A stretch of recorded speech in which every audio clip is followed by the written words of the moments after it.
സങ്കീർത്തനങ്ങൾ 137. ബാബേൽ നദികളുടെ തീരത്ത് ഞങ്ങളിരുന്നു. സിയോനെ ഓർത്തപ്പോൾ ഞങ്ങൾ കരഞ്ഞു.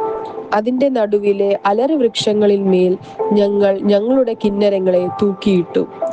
ഞങ്ങളെ ബദ്ധരാക്കിക്കൊണ്ടുപോയവർ സിയോൻ ഗീതങ്ങളിൽ ഒന്ന് ചൊല്ലുവാൻ എന്ന് പറഞ്ഞു. ഗീതങ്ങളെയും ഞങ്ങളെയും പീഡിപ്പിച്ചവർ സന്തോഷത്തെയും ഞങ്ങളോട് ചോദിച്ചു. ഞങ്ങൾ യഹോവയുടെ ഗീതം അന്യദേശത്ത് പാടുന്നതെങ്ങനെ? യെരൂശലേമേ, നിന്നെ ഞാൻ മറക്കുന്നു എങ്കിൽ എൻ്റെ വലങ്കൈ മറന്നുപോകട്ടെ. നിന്നെ ഞാൻ ഓർക്കാതെ പോയാൽ, യെരൂശലേമിനെ എൻ്റെ മുഖ്യ സന്തോഷത്തെക്കാൾ വിലമതിക്കാതെ പോയാൽ എൻ്റെ നാവ് അണ്ണാക്കിനോട് പറ്റിപ്പോകട്ടെ.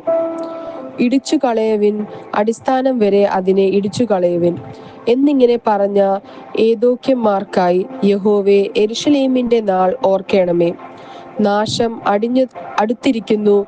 ബാബേൽ പുത്രിയെ, നീ ഞങ്ങളോട് ചെയ്തതുപോലെ നിന്നോട് ചെയ്യുവിൻ. ഭാഗ്യവാൻ. നിന്റെ കുഞ്ഞുങ്ങളെ പിടിച്ചു പാറയിന്മേൽ അടച്ചു കളയുന്നവൻ ഭാഗ്യവാൻ.